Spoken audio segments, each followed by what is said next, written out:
পৃথিবীর বুকে চলাফেরা করতে গিয়ে যে ব্যবসাগুলো করার জন্য আমরা করি, সেই ব্যবসাতে লস হলে আমরা মানুষের কাছে যাই।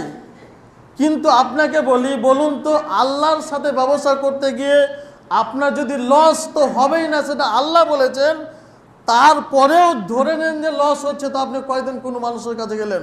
যারা এই ব্যবসাকে জানে, যারা আল্লাহর সাথে ব্যবসা করতে জানে, যারা আল্লাহর সাথে সম্পূর্ণরূপে ব্যবসা করে ফেলেছে, যারা লাভ পাচ্ছে, আপনি কি বলতে পারবেন যে আমার দোয়াতে কাজ হয় না, আমি নামাজ পড়ে আমার কোনো ফল আমি দেখতে পাচ্ছি না, আমি কখন নামাজ পড়ব তাহলে আমার ফল হবে, আমি কোন জিকির আজকারটা করব তাহলে আল্লাহ আমার সাথে থাকবেন?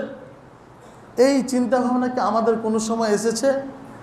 না পার্থিব জীবনে চলতে গিয়ে শুধু নিজের জন্য এবং নিজের ছেলে মেয়ে সংসারের জন্য আপনি ভাবনা চিন্তা করলেন? আপনাকে অবশ্যই ভাবতে হবে আপনার স্ত্রীর জন্য, আপনার ছেলে মেয়ের জন্য, আপনার কিনা বংশের জন্য, আপনার পুরো পরিবারের জন্য আপনাকে ভাবতে হবে। তার ফাঁকে ফাঁকেই আপনাকে এটাও ভাবতে হবে যে পরকালের যে ব্যবসা, আল্লাহর সাথে জড়িত যে ব্যবসা, সেই ব্যবসার আমি কতটা আপনার কিনা বেচা করলাম। আমি পরকাল যে নাজাত পাবো, আমার কবরের মধ্যে গিয়ে যে নাজাত পাবো যে ব্যবসা করে, সেই ব্যবসা কতটা আমি এই পৃথিবীর বুকে করতে পারলাম।